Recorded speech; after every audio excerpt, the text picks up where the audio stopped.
حسبنا الله ونعم الوكيل، نعم المولى ونعم النصير. الحمد لله رب العالمين، والصلاة والسلام على أشرف الأنبياء والمرسلين. هو الذي صاحب التاج والمعراج والبراق والعلم، دافع البلاء والوباء والقحط والمرض والألم. اسمه مكتوب مرفوع منقوش في اللوح والقلم. جسمه مقدس معطر مطهر منور في البيت والحرم. وصلى الله على سيد الثقلين ونبي الحرمين وإمام القبلتين، محبوب رب المشرقين والمغربين، مولى الكونين جد الحسنين أبي القاسم محمد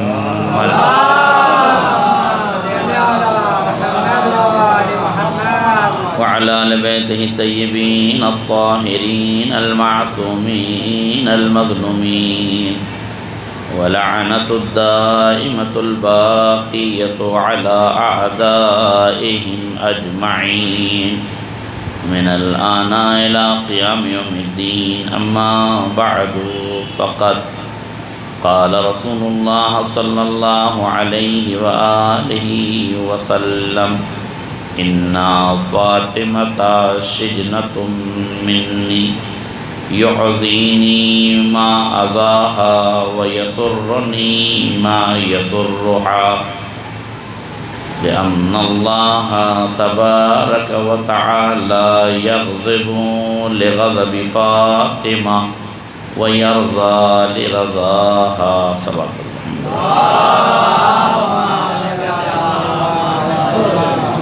اور گزارش ایک مرتبہ سورہ حمد اور 3 مرتبہ سورہ اخلاق تلاوت فرما کر مرحوم یوسف بھائی، مرحوم اصغر بھائی اور جملہ مومن و مومنات سریا اور ان مجالس تبلیغی و اصلاحی میں جن جن مومنین و مومنات نے دامِ درہم قدم سخن قلم جیسے بھی شرکت کی ہے، ان کے تمام مرحومین کے لیے سورہ فاتحہ.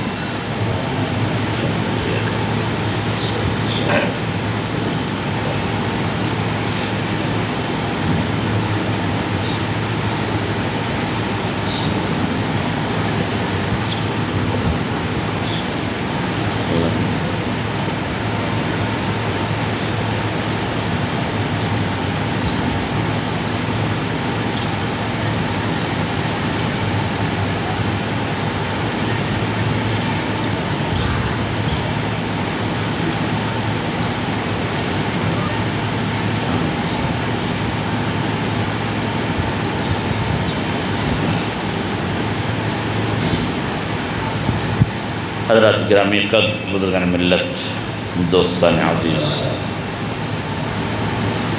مجلس کے 2 عنوان ہیں اس وقت.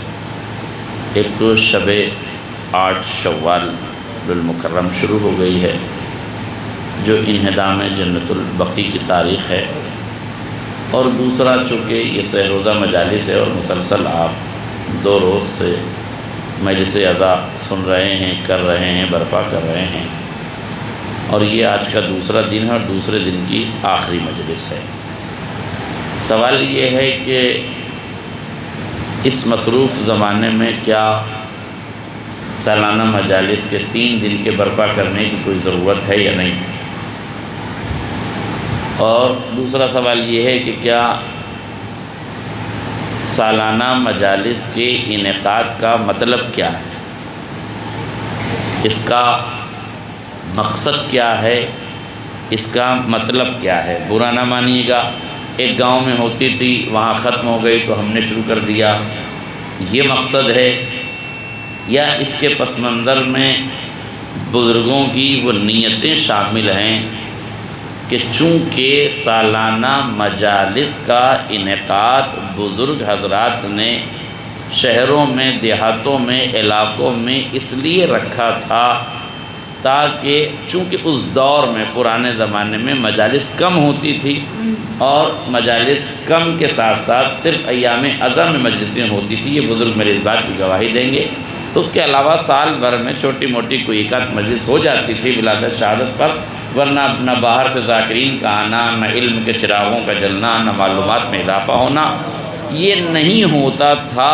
اس لیے ایک تمنا اجاگر ہوئی کہ اب حالات بدلے ہیں تو مجلسیں ہوں، لیکن بزرگوں کے سالانہ مجالس کے انعقاد کے پیچھے ایک مقصد تھا۔ وہ مقصد یہ تھا کہ جن علاقوں میں فرش امام مظلوم بعنوان سالانہ مجالس اگر بچ جاتی ہے تو وہ پورا علاقہ سال بھر تک بلاؤں سے، آفتوں سے، بیماریوں سے، پریشانیوں سے محفوظ رہ جاتا ہے۔ اس لیے کہ مجلس میں آل محمد آتے ہیں۔ جب آل محمد کسی علاقے میں قدم زن ہو جائیں تو پھر نہ قحط آ سکتا ہے، نہ بیماریاں آ سکتی ہیں، نہ پریشانیاں آ سکتی ہے، نہ مصیبتیں آ سکتی ہے۔ اس لیے خوش نصیب ہیں وہ علاقے جن کے ذہین بزرگوں نے مجالس سالانہ تبلیغی کا انعقاد کر کے اپنے علاقوں کو مصیبت سے بچایا۔ اور لائق ہے وہ اولاد جو اپنے باپ دادا کے رکھے ہوئے اس عمل کے سرمائے کو محفوظ رکھ جائے۔ کہ غور کیجیے گا میں کیا عرض کر رہا ہوں۔ لہذا یہ سالانہ مجلس جس طریقے سے آپ نے منعقد کی ہے اسی طریقے سے ہر سال منعقد ہونی چاہیے تاکہ آپ کا پورا علاقہ وبائی امراض سے محفوظ رہے، خشک سالی سے محفوظ رہے، قحط سالی سے محفوظ رہے، پریشانیوں سے محفوظ رہیں، وباؤں سے محفوظ رہیں، بیماریوں سے محفوظ رہے۔ اس لیے ضروری ہے کہ بنام ذکر حسین پورے علاقے کے لوگ سالانہ مجلس کے نام سے جمع ہو جائیں۔ اب یاد رکھیے گا، آج لوگ یہ کہتے ہیں مولانا اتنی مجلسیں ہو رہی ہیں، اتنی مجلسیں ہو رہی ہیں، اتنی مجلسیں ہو رہی ہیں۔ ذرا ایمان سے بتائیے، جب آپ کے ہاتھ میں اینڈرائڈ موبائل آتا ہے تو آپ اس موبائل میں کتنے گھنٹے ویسٹ کرتے ہیں، کتنے گھنٹے برباد کرتے ہیں؟ جب آپ سماج میں شادیوں میں جاتے ہیں تو کتنا وقت آپ کا برباد ہوتا ہے؟ جب آپ چوراہوں پہ بیٹھے رہتے ہیں، جب آپ ہوٹلوں پہ بیٹھے رہتے ہیں، جب آپ فارغ بیٹھے رہتے ہیں تو آپ کا کتنا وقت برباد ہوتا ہے۔ یہ کرم ہے حسین ابن علی کا کہ تمہارے برباد وقت کو مجلس کی آمد میں آباد کر دیا۔ لہذا جب انسان مجلس عزائے حسین ابن علی میں آتا ہے تو اس کا وقت محفوظ ہو جاتا ہے۔ اس وقت کی قیمت کا آپ کو ابھی اندازہ نہیں ہے کہ ہم نے 1 گھنٹہ 2 گھنٹہ دن بھر سے 4 گھنٹہ مجلس میں دے دیا، لیکن یہی 4 گھنٹہ جب تاریکی قبر میں اجالے کا سامان فراہم کرے گا، جب نامہ اعمال میں گرانی پیدا کرے گا، جب صراط سے گزرنے کی راہیں ہموار کرے گا، جب آل محمد کے دیدار کے مرحلے فراہم کرے گا، تب وہاں سوچیں گے کہ کاش 4 گھنٹے کے بجائے مستقل مجلسوں میں بیٹھے رہتے تو ہمارا کیا ہوتا۔ ایک صلوات پڑھ دیں محمد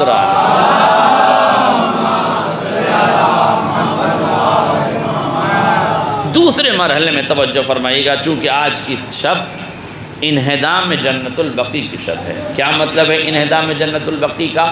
جنت البقیع کیا ہے؟ مدینے میں ایک طویل و عریض قبرستان ہے، جس قبرستان میں اصحاب پیغمبر کی قبریں ہیں، جس میں عثمان بن مظعون جو پیغمبر اسلام کے صحابی تھے، چہیتے صحابی تھے پیغمبر اسلام کے، اور واقعاً مولا کائنات کے دوست بھی تھے آپ، اور آل محمد کے چاہنے والے تھے، ان کی قبر مطہر ہے۔ آپ کے بیٹے جناب ابراہیم، پیغمبر اسلام کے بیٹے جناب ابراہیم، ان کی قبر مطہر ہے۔ بعض ازواج مطہرات کی قبریں بھی موجود ہیں، اور اس کے علاوہ صدیقہ طاہرہ جناب فاطمہ زہرا سلام اللہ علیہا،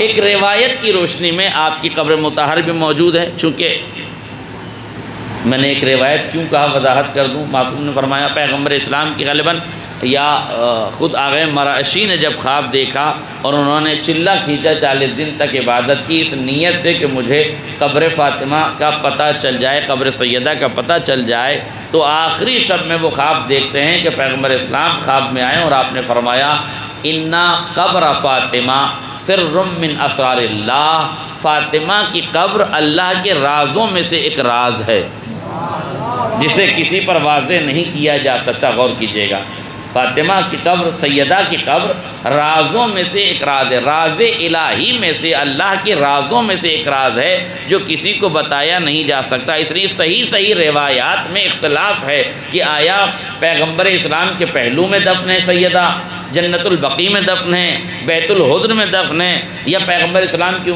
مشہور حدیث کہ ما بین القبر والمنبر روضۃ من ریاض الجنہ، کہ پیغمبر کی قبر اور پیغمبر کے منبر کے درمیان کا جو حصہ ہے وہ جنت کا حصہ ہے. تو اب 4 روایتیں تو ظاہر ہو گئی، یا جنت البقیع میں ہے، یا بیت الحزن میں ہے، یا پیغمبر کے پہلو میں ہے، یا منبر اور قبر کے درمیان میں ہے. سوال یہ ہے، اور غور کیجئے گا جب بات آ گئی یہاں تک، ایک جملہ اور کہہ دوں. روایت یہاں تک ملتی ہے کہ جب مولائے کائنات نے سیدہ کو دفن کیا تو روایت کہتی ہے کہ 40 قبریں ایک سار بنائی، ایک طرح کی بنائی، 40 قبریں بنائی.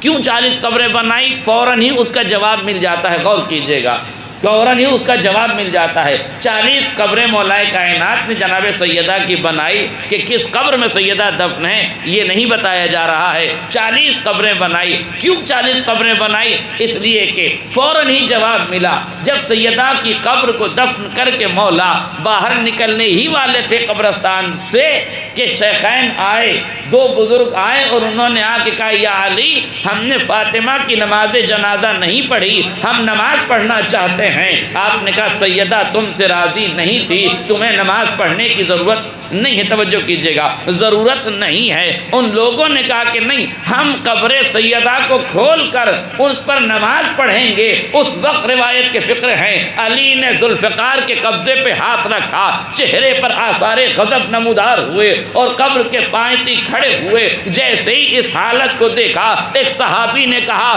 دور ہٹ جاؤ. پیغمبر نے فرمایا تھا جب علی مٹی کے گھوڑے پہ سوار ہو، ہاتھ قبضہ شمشیر پر ہو، چہرے پہ غضب کے آثار ہو تو دور رہنا. اگر علی کی تلوار چل گئی تو پھر کائنات میں صرف خون ہی خون نظر آئے گا، پھر کائنات میں خون ہی خون نظر آئے گا. اس لیے دور ہٹ جاؤ، اس جسارت کی کوشش نہ کرنا. مولا آپ نے 40 قبریں کیوں بنائی ہیں؟ کہا اس لیے بنائی ہیں تاکہ دشمن قبروں کی بے حرمتی نہ کر سکے. صحیح روایت میں کیوں نہیں بتایا گیا کہ قبر فاطمہ کہاں ہے؟ ہر بار یہ کہہ کے امام نے کہا وہاں زیارت کر لو تمہیں ثواب مل جائے گا، وہاں زیارت کر لو تمہیں ثواب مل جائے گا. آیت اللہ مرعشی نے جب 40 راتیں عبادت میں بسر کی اس نیت سے کہ مجھے ان 40 دنوں میں قبر سیدہ کا پتہ بتا دیا جائے تو پیغمبر نے 2 جملے فرمائے اِنَّا قبر فاطمہ سر من اسرار اللہ، قبر زہرا اللہ کے رازوں میں سے ایک راز ہے. پھر فرمایا اگر تو سیدہ کی قبر کی زیارت کرنا ہی چاہتا ہے تو قم المقدسہ چلا جا، وہاں معصومہ قم کی زیارت کر لے. تو معصومہ قم کی زیارت کرے گا، ہم قبر فاطمہ کا ثواب تجھے عطا کریں گے، ہم قبر سیدہ کا ثواب تجھے عطا کریں گے. میرے عزیزو آپ سوچئے آخر کیا بات ہے؟ پیغمبر نے کیوں نہیں بتایا؟ آل محمد نے 40 قبریں کیوں بنائیں؟ روایات میں 4 طریقے کی روایات کیوں موجود ہیں؟ قسم خدا کی ہماری عقلیں اس بات کا ادراک نہیں کر پا رہی تھی، ہم سمجھ نہیں پا رہے تھے. مگر اللہ اکبر 1400 سال گزرنے کے بعد جب داعش کے دہشت گردوں نے سرزمین عراق اور سیریا میں خون کی ندیاں بہائی ہیں اور اس وقت ان کی دہشت گردی کے نتیجے میں حجر بن عدی الکندی کی قبر کو کھودا گیا ہے، تب دنیا کو محسوس ہوا کہ علی نے کیوں چھپایا تھا. ارے جب دشمن اصحاب رسول کو نہیں چھوڑ رہے ہیں تو آل رسول کو کیسے چھوڑ؟ اس لیے ضروری تھا کہ قبر سیدہ کو محفوظ کیا جاتا. یہ اور بات ہے کہ حجر بن عدی الکندی کی جب قبر کو کھولا گیا تو تازہ جنازہ جنازہ نکلا، تر و تازہ جنازہ نکلا، دشمن نے دیکھ لیا، قرآن نے وعدہ کیا تھا شہید زندہ ہوتا ہے، یہ زندگی کا ثبوت ملا ہے۔ پروفیسر نیل جلال پوری نے کیا خوبصورت 4 مصرے کہے ہیں، ہے حجر ابن عدی کا کفن تر و تازہ، ہے حجر ابن عدی کا کفن تر و تازہ، زمانے والوں نگاہیں تو ڈال کر دیکھو، اور جنہوں نے فاطمہ زہرا کا گھر جلایا تھا ذرا انہیں بھی لحد سے نکال کر دیکھو۔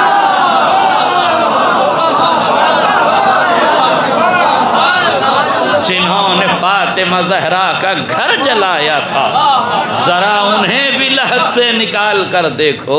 اگر اتنا ہی شوق ہے لحد کھودنے کا، اگر اتنا ہی شوق ہے قبروں میں مردوں کو دیکھنے کا، تو ہمارے والے تو تم نے دیکھ لیے 1400 صدیوں کے بعد۔ اب جملہ کہنا چاہتا ہوں، دیکھ لو جب غلام کے جنازے کا یہ عالم ہے تو امام کے جنازے کا کیا عالم ہے؟ جب غلام کے جنازے کا یہ عالم ہے تو امام کے جنازے کا کیا عالم ہوگا۔ ہاں اگر تمہیں دیکھنا ہے تو انہیں بھی تو دیکھ لو، انہیں بھی تو پرکھ لو۔ اور ایسے ہی کسی شاعر کی یہ فکر بھی موجود ہے کہ جہاں جائیے وہاں زیارتیں پڑھنے کے لیے جائیے تو منتیں مانگیے، دعائیں مانگیے، دعائیں قبول ہو جاتی ہیں۔ مشہد میں دعا قبول ہوتی ہے، کربلا میں دعا قبول ہوتی ہے، کاظمین میں دعا قبول ہوتی ہے، نجف میں دعا قبول ہوتی ہے، جس مزار پہ جائیے دعا قبول ہوتی ہے، جس قبر پہ جائیے دعا قبول ہوتی ہے۔ اگر نہیں ہوتی ہے تو روضہ رسول پہ نہیں ہوتی۔ ہائے میرا جملہ واضح ہو جائے، روضہ رسول پہ نہیں ہوتی۔ شاعر ہاتھ جوڑ کے کہتا ہے یا نبی اللہ، جب ہر جگہ دعائیں قبول ہوتی ہیں تو آپ کی قبر پہ دعا قبول کیوں نہیں ہوتی؟ عجب نہیں قبر پیغمبر سے آواز آئے میں نے قبولیتوں کا اختیار اپنی آل کے ہاتھ میں دے دیا، اپنے لیے اس لیے نہیں رکھا، دعا میں قبول کروں گا، منسوب پائیتی ہو جائے گی۔ ایک صلوات پڑھنے محمد اور آل محمد۔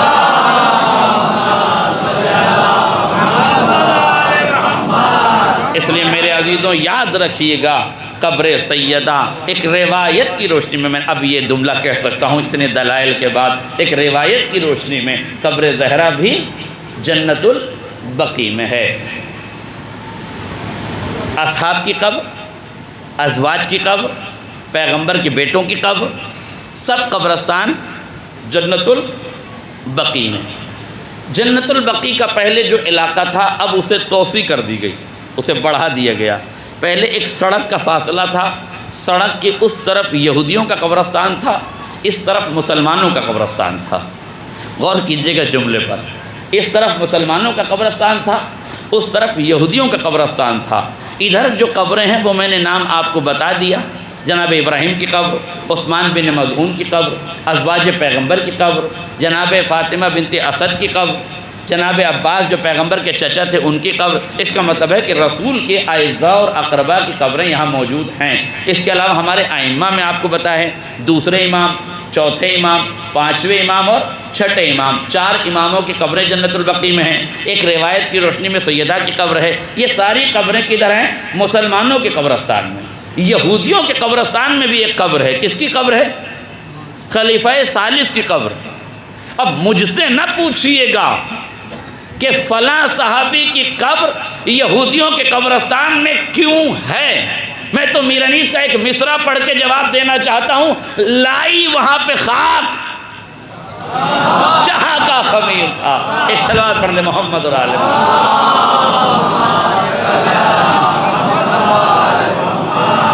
میں نے سنا ہے کہ سرائیاں والے تبرہ سنتے ہیں، اب اس سے بڑا کیا تبرہ ہوگا؟ ایک صلوات پڑھے محمد اور آل محمد۔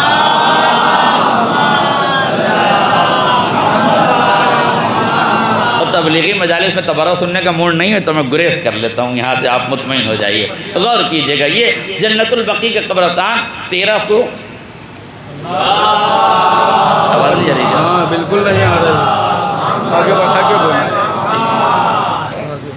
اچھا ٹھیک، اب وہ آگے تھا میں آگے ہوں، ایک ہی بات ہے انشاءاللہ۔ ایک صلوات پڑھیں محمد رضی اللہ عنہ۔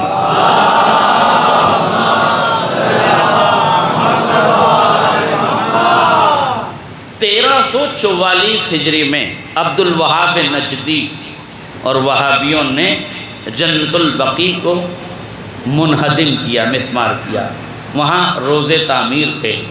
100 برس ہو چکے ہیں، کل کی تاریخ 8 شوال کی 100 برس ہو جائیں، اس لیے کہ 1344 میں یہ انہدام ہوا تھا، اور کل کی جو تاریخ ہے وہ 1444 کی تاریخ ہے، یعنی 100 برس مکمل ہو۔ ان 100 برسوں میں ہم میں سے کوئی بھی شاید ایسا نہیں ہے کہ جس نے روضہ سیدہ کو تعمیر دیکھا ہو۔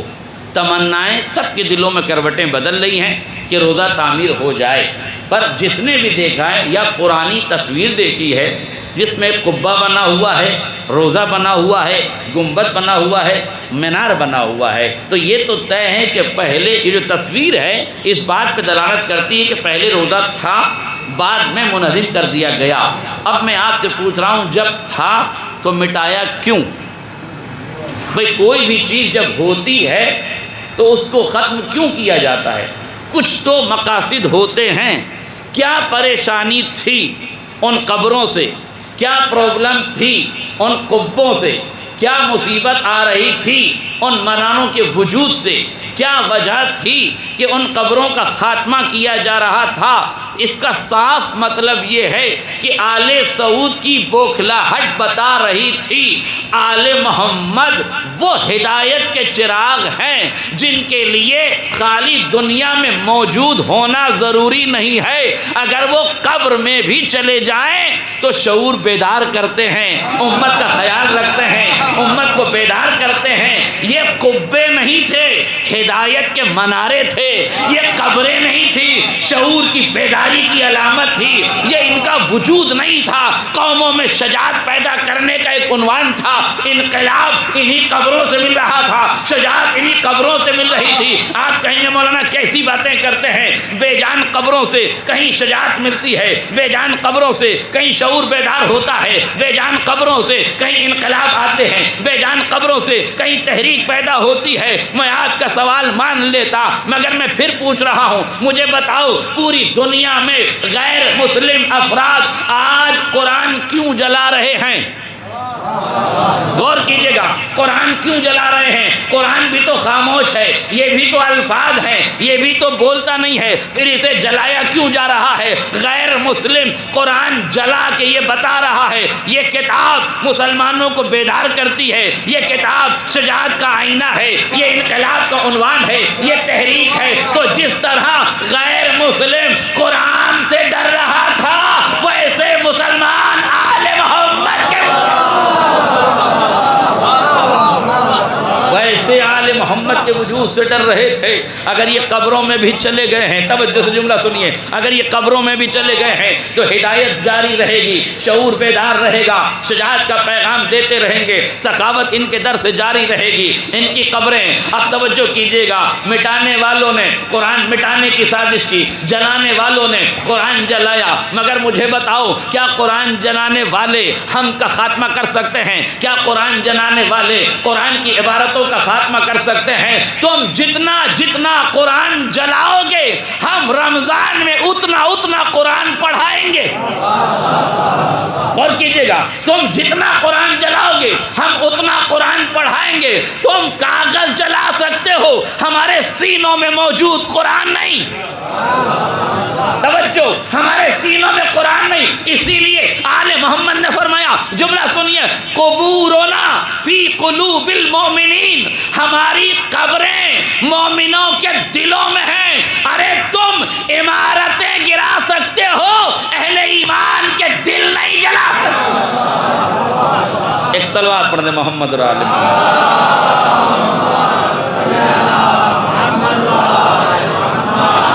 لہذا قلوبنا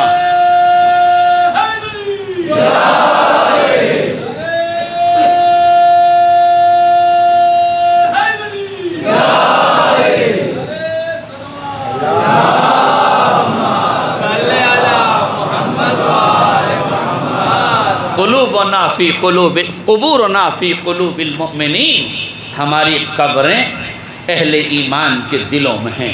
یہ قبروں کا منہدم کرنا یہ بوکھلاہٹ بتا رہی ہے، اور میرے عزیزوں دیکھیے دنیا آ گئی نا اسی نقطے پر، پیغمبر نے یہی تو فرمایا تھا میں تم میں دو گراں قدر چیزیں چھوڑ کے جا رہا ہوں، ایک اللہ کی کتاب ہے، ایک میرے اہل بیت ہیں۔ اتحاد اگر امت میں ہو سکتا ہے یا قرآن پر ہوگا یا اہل بیت پر ہوگا۔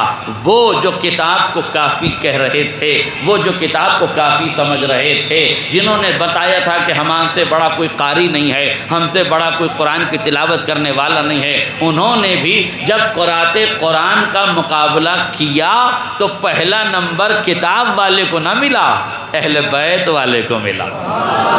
آج میرا جملہ واضح ہو جاتا، اہل بیت والے کو ملا ہے۔ آپ نے سنا ہے نا ابھی جب قرآن کی قرأت کا مقابلہ ہوا تو پہلا انعام سعودیہ کے کسی قاری کو نہیں ملا بلکہ ایران کے کسی قاری کو ملا ہے، اور انہوں نے قرأت کا پہلا انعام دے کے دنیا کو بتایا کہ قرآن کا مقابلہ تو وہی جیت سکتا ہے جس کے دل میں آل محمد بھی ہو اور لبوں پہ قرآن بھی ہو، اور کیجیے گا لبوں پہ قرآن بھی ہو۔ اور شاید یہی معاہدہ، میں ایک جملہ کہوں گا آپ سے کہ کل جو احتجاج ہے اس میں آپ بڑھ چڑھ کر حصہ لیں، اس لیے کہ ممکن ہے کہ یہ ہمارا آخری احتجاج ہو، اس لیے کہ حالات سیاسی ایسے بن رہے ہیں، سعودیہ اور ایران کی بڑھتی ہوئی سیاسی دوستی اس رخ کی طرف جا رہی ہے کہ امریکہ اور اسرائیل کی کوٹ نیتی کا اب دھیرے دھیرے خاتمہ ہو رہا ہے۔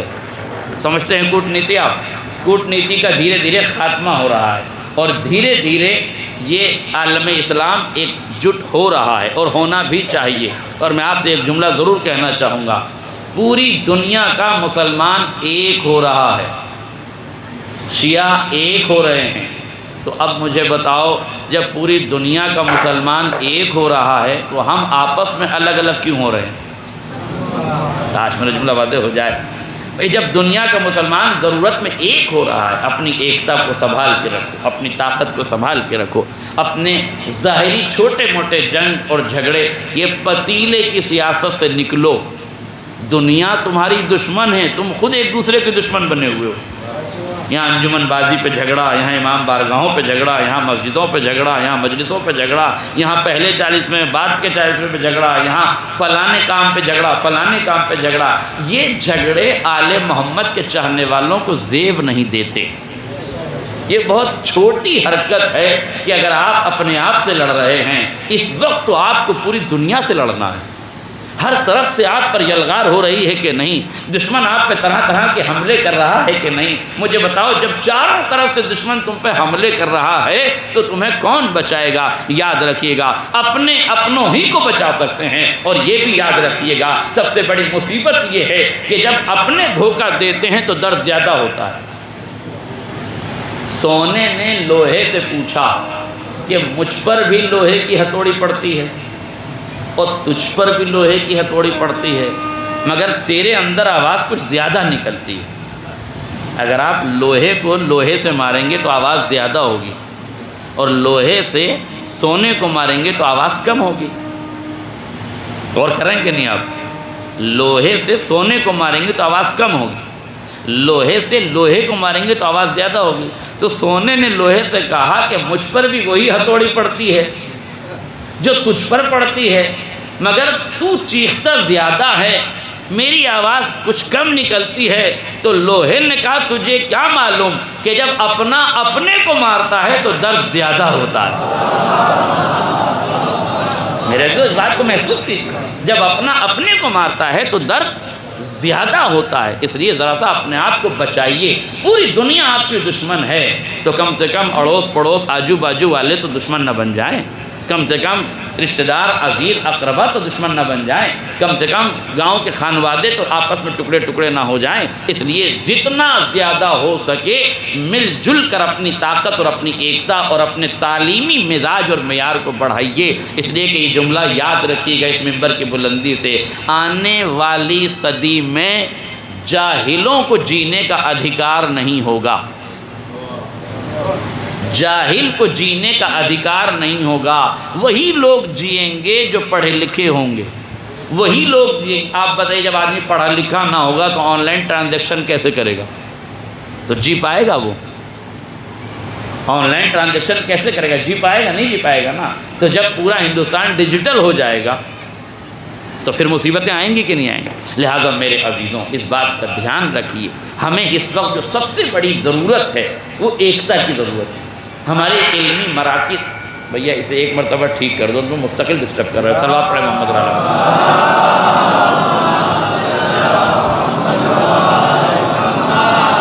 بس اس کو چھوڑ دیں، اب زیادہ اس کو جتنا چھیڑیں گے اتنا ہی ہوگا۔ بیٹھ جاؤ۔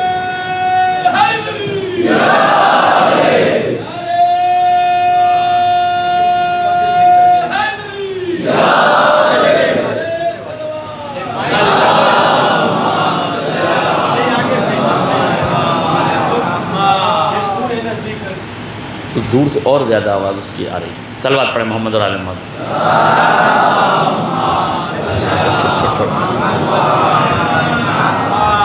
لہذا جو ضرورت ہے اس وقت وہ ہمارے درمیان اتحاد، اتفاق، بھائی چارگی، اور دوسرے مرحلے میں ضرورت ہے توکل علی اللہ۔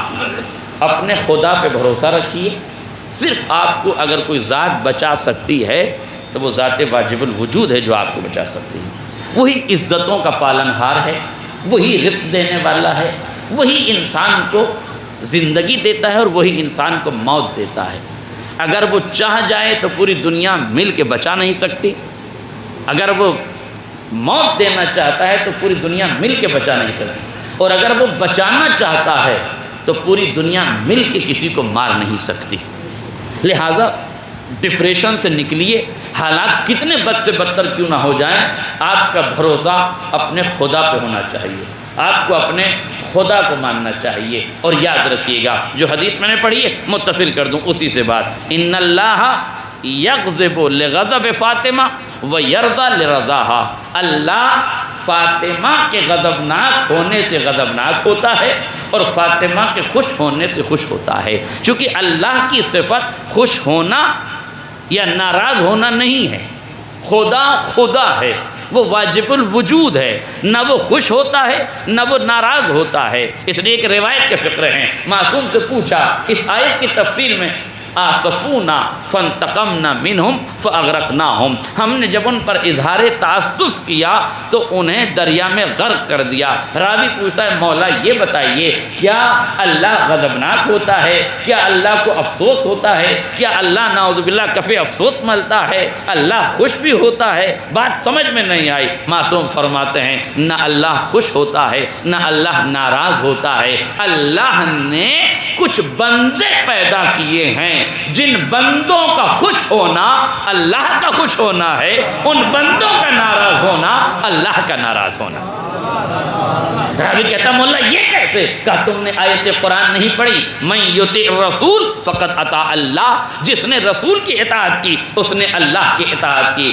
من یبایعونک یبایعون اللہ، انما یبایعون اللہ، جو پیغمبر تمہاری بیعت کرتا ہے گویا وہ خدا کی بیعت کرتا ہے۔ تو جس طرح پیغمبر کی بیعت خدا کی بیعت، پیغمبر کی اطاعت خدا کی اطاعت، اسی طرح پیغمبر کی رضا خدا کی رضا، پیغمبر کا غضبناک ہونا خدا کا غضبناک ہونا۔ اب اگر پیغمبر ہی اپنی رضا کو فاطمہ کی رضا میں رکھ دیں، اپنے غضب کو فاطمہ کے غضب میں رکھ دیں، تو یاد رکھیے گا دنیا کا کوئی بھی آدمی اس وقت تک رضی اللہ نہیں ہو سکتا جب تک فاطمہ اس سے راضی نہ ہو،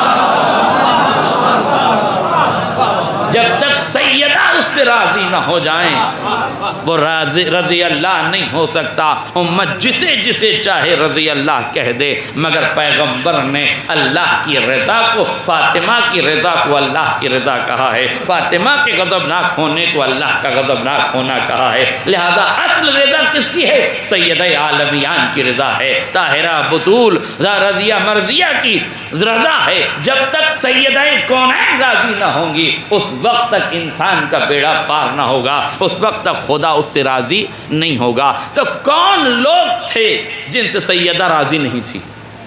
یہ میں نہیں کہہ رہا ہوں، صحیح کتابوں کی روایت ہے، صحیح بخاری میں یہ روایت موجود ہے کہ سیدہ اس دنیا سے چلی گئی وغاضبت علیہما، لیکن دو لوگوں پر سیدہ غضبناک رہیں، دو لوگوں سے سیدہ ناراض رہیں، ان سے کبھی راضی نہیں ہوئی۔ اور یہ بھی صحیح مسلم اور صحیح بخاری کی روایت ہے، کتاب صحیح میں یہ روایت ملتی ہے۔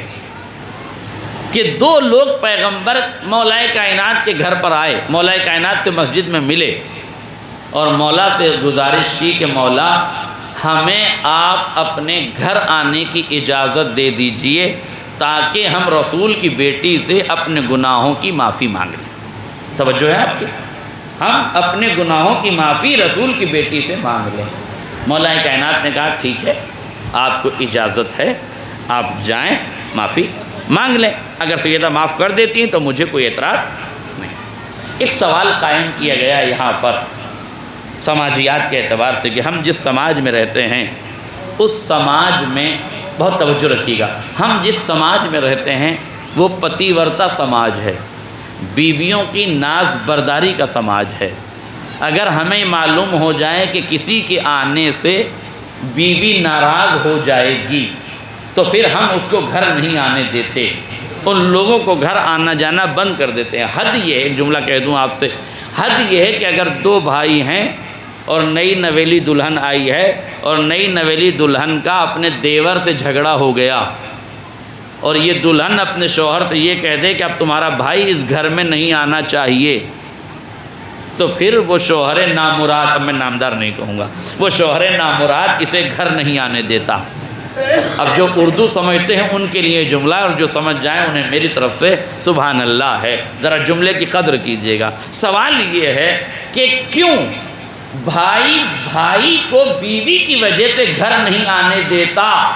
کہ جب سماج میں خون کے رشتوں کا خون ہو جاتا ہے اور پانی کے رشتے سر چڑھ کے بولنے لگتے ہیں۔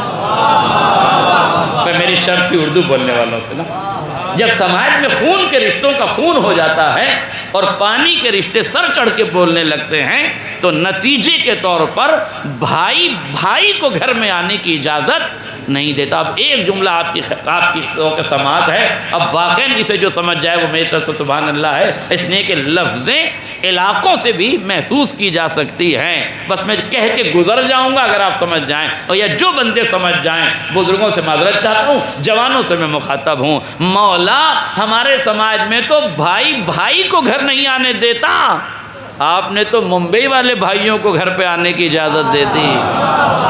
میرا جملہ واضح ہو جائے، ایک سلوات پڑھ دیں محمد را رہے۔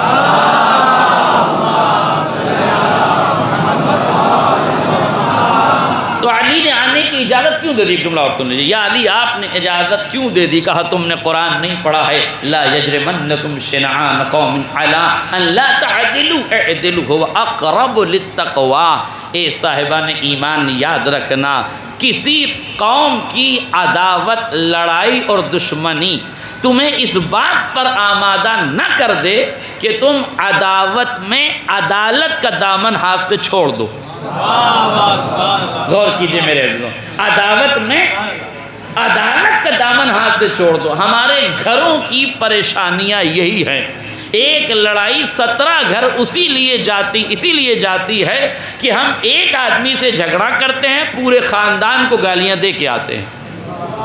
ہائے میرا جملہ واضح ہو جائے، لڑائی 2 بندوں میں ہوتی ہے مگر یہ 2 بندوں کی لڑائی 2 خاندانوں میں کنورٹ ہو جاتی ہے، 2 خاندانوں میں کنورٹ ہو جاتی ہے، کبھی کبھی 2 گاؤں میں بڑھ جاتی ہے، 2 علاقوں میں بڑھ جاتی ہے۔ بھائی 2 بندوں میں لڑائی ہوئی تھی، یہ پورا گاؤں کیوں لڑ رہا ہے؟ کہ اس لیے کہ ایک بندے نے پورے گاؤں کو گالی دی ہے۔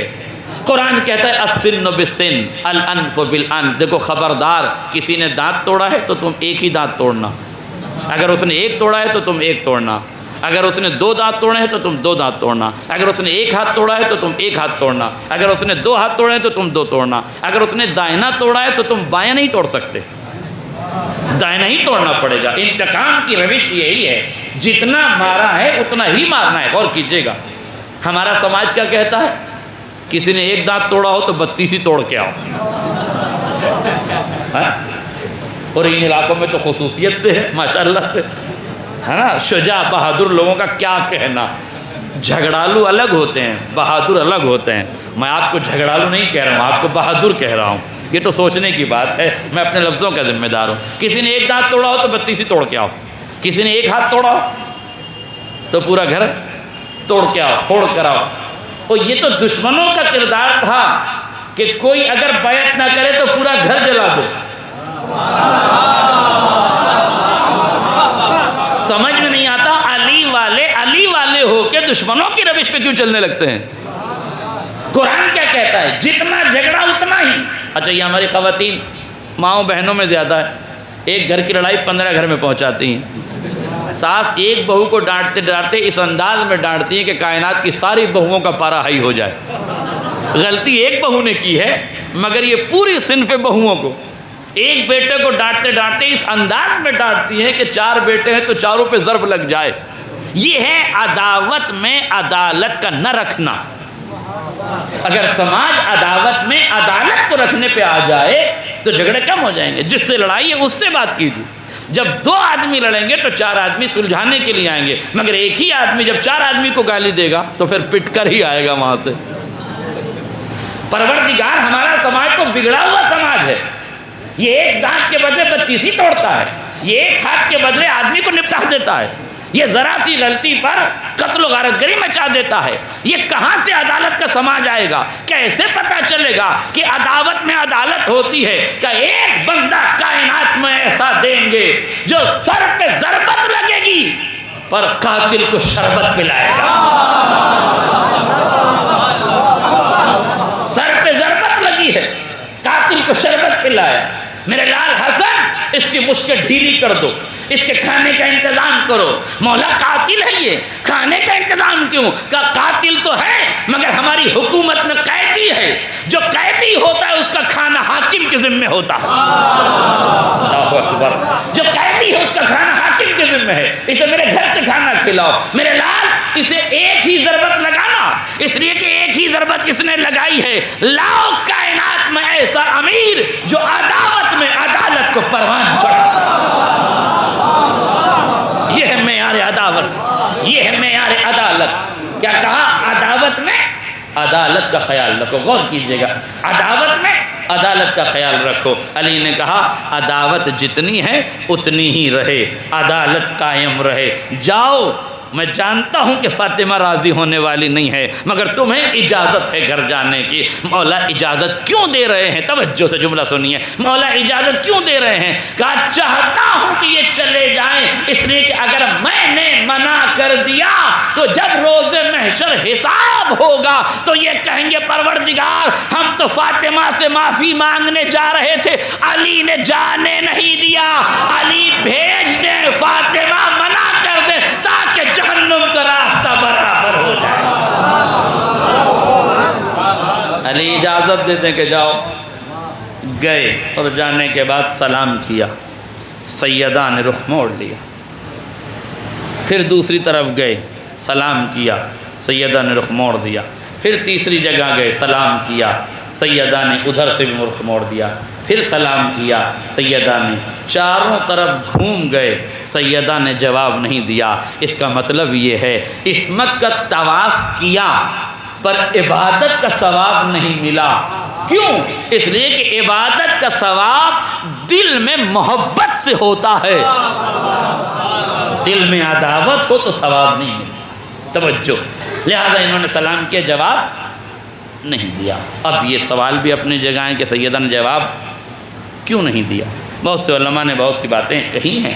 ظاہر ہے کہ میں مسلمانوں کو کافر بنانے کے لیے نہیں بیٹھا ہوں کہ جن کے اسلام کے ڈنڈے بجائے گئے ہیں, ڈنکے بجائے گئے ہیں, ان کے ایمان پہ ڈنڈے بجا دیے جائیں. لہذا جن کے اسلام کے ڈنکے بجے ہوئے انہیں مسلمان ہی رہنے دیں. ہم اپنے زاویہ نظر سے بات کرتے ہیں کہ سیدہ نے سلام کا جواب کیوں نہیں دیا. اس جملے کو محفوظ رکھیے گا. میں ایک واقعہ سناؤں گا بہت دیر تک اور اس کے بعد آخر میں آپ کو نتیجے پہ لے کے جاؤں گا تاکہ محسوس کریں گے. علماء کرام بھی بیٹھے ہوئے ہیں اور ذاکرین احرام بھی ہیں, ذرا توجہ کریں گے اس محنت پر ہماری. ایک شخص ہمارے چھٹے امام جعفر صادق علیہ السلام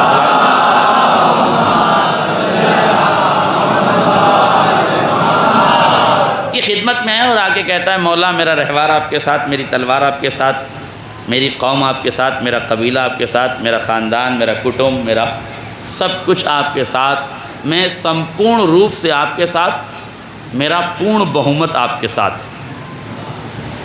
ٹھیک ہے, سب کچھ میرا آپ کے ساتھ. آپ قیام کیجئے, تلوار اٹھائیے, اپنے لیے حکومت میں جگہ لے لیجیے. امام نے کہا یہ تنور جل رہا ہے, اس تنور میں کود جا. اس نے کہا مولا میں آپ کو حکومت دلانے آیا ہوں، آپ مجھے اگنی وسرجن کیے دے رہے ہیں، مجھے آگ میں اتارے دے رہے ہیں۔ ملا امام نے کہا ہوگا کہ بھائی تو محبت کا دعویٰ کر رہا ہے، محبت قربانی مانگتی ہے، تجھے قربانی دینا پڑے گی۔ دیکھیے محبت قربانی مانگتی ہے اور قربانی دینی ہی پڑتی ہے۔ مجھے 4 بجے والے مجلس پڑھنا تھی، لیکن 4 بجے والے ذاکر کی چونکہ 1 بجے رات میں ٹرین تھی، اس لیے ان کا جانا ضروری تھا، تو مجھے قربانی دینی پڑی۔ محبت کے تقاضے قربانی مانگتے ہیں۔ اب اگر گاؤں میں اس قربانی کو کسی کی سمجھ میں نہ آیا ہو تو اس کی مجبوری ہے، یہ ہماری نہیں ہے۔ صلوات پڑھیں محمد بات آ گئی تو میں نے وضاحت کر دی۔ قربانی مانگتی ہے، پسو پیش میں ہے۔ ادھر سے ہارون مکی آیا، جیسے ہی ایمان کی نگاہ کل ایمان سے ملی، آنکھوں میں چمک آ گئی، لبوں پہ مسکراہٹ آئی، احترام میں جھکا، قداست سے سلام کیا، ادھر لب عصمت پر تبسم آیا، امام نے جواب سلام دیا۔ اس نے کہا السلام علیک یا ابن رسول اللہ، اے اللہ کے رسول کے بیٹے تجھ پر میرا سلام ہو۔ امام نے فرمایا وعلیک السلام یا ہارون مکی، اے ہارون مکی تجھ پر بھی ہمارا سلام ہو۔ آ گئے ہو تو آؤ اس تنور میں کود جاؤ۔ ہارون مکی نے آؤ دیکھا نہ تاؤ، حکم امام تھا، تنور میں کود گیا۔ امام نے نفاق سے کہا کہ آگے بڑھ، ایمان پہ ڈھکن ڈھک دے۔ کھلا ہوا نفاق کھل کے سامنے آیا، کھلا ہوا ایمان تنور میں ڈھانپ دیا گیا۔ معاف کیجیے، میں اردو بولنے والوں سے مخاطب ہوں، غور کیجیے گا۔ کھلے ہوئے ایمان کو تنور میں ڈھانپ دیا گیا۔ اب ادھر پریشانی، شوگر بڑھ رہی ہے، بی پی ہائی ہو رہا ہے، کچھ سوچ رہا ہے کیا ہو رہا ہے، دل ہی دل میں کڑ رہا ہے، جل رہا ہے، عجیب کیفیت ہے۔ وہ آگ کے شعلوں میں ہے پر جل نہیں رہا ہے، یہ عصمت کے پہلو میں ہے پر جل رہا ہے۔ آج میرا جملہ واضح ہو جائے، یہ معصوم کے پاس بیٹھا ہے مگر جل رہا ہے، وہ آگ کے شعلوں میں اترا ہے مگر مطمئن بیٹھا ہوا ہے۔ اب سمجھ میں آیا کوئی معصوم کے پہلو میں بیٹھنے سے آگ سے نہیں بیٹھتا،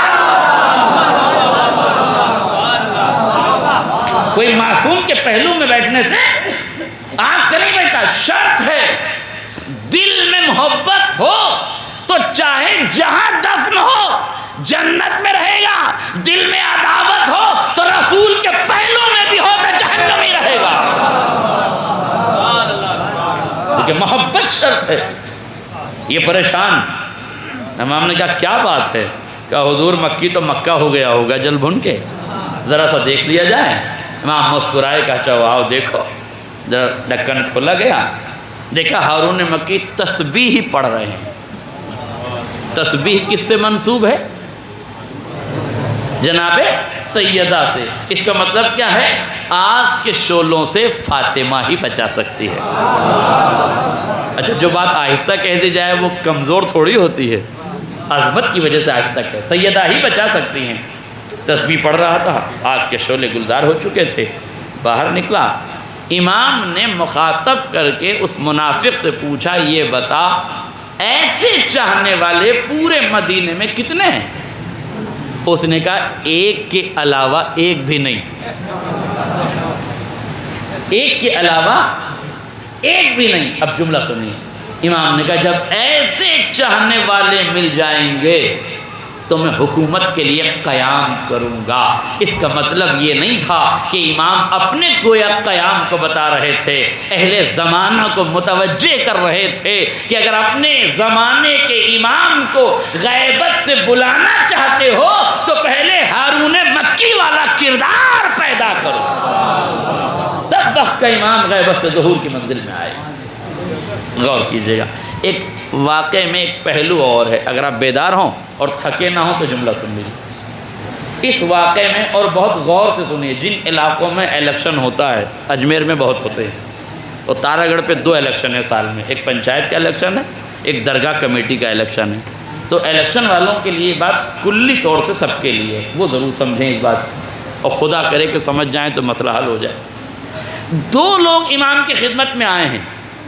پہلے والا کیا کہہ رہا تھا؟ رہوار آپ کا، میرا قوم، میری قبیلہ، میری تلوار سب آپ کے ساتھ، غور کیجیے گا۔ دوسرے والے نے کیا کیا؟ سلام کیا اور آگ میں کود گیا۔ 2 لوگ آئے تھے امام کے پاس، ایک چڑھانے والا، ایک چاہنے والا۔ غور کر لینا نیتا جی جتنے بھی بیٹھے ہوں یہاں، ایک چاہنے والا اور ایک چڑھانے والا۔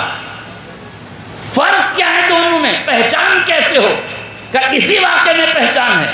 جو چڑھانے والا ہے وہ لمبی لمبی باتیں کرتا ہے، قربانی نہیں دیتا۔ جو چاہنے والا ہے قربانی دیتا ہے، لمبی لمبی باتیں نہیں کرتا۔ نہیں توجہ کیا آپ نے؟ لمبی لمبی باتیں تو چاہنے والے اور چڑھانے والے کا فرق محسوس ہوا؟ چاہنے والا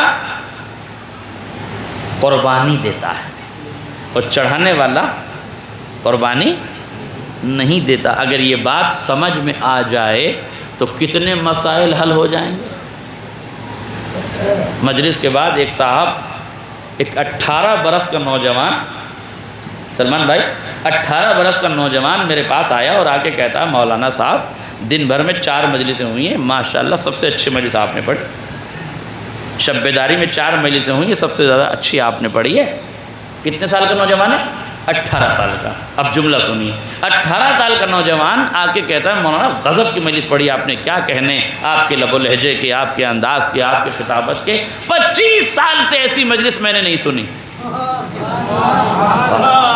بیدار ہوئیے بھیا، اتنے آسان جملے پہ تو جاگنا چاہیے۔ 25 سال سے میں نے ایسی مجلس نہیں سنی۔ خود کتنے کا ہے؟ 18 سال۔ 25 سال سے اس نے مجلس میں سنی۔ اب مولانا کو سمجھ میں آنا چاہیے یہ چاہنے والا ہے یا چڑھانے والا؟ ایک صلوات پڑھ دیں محمد اور آل محمد۔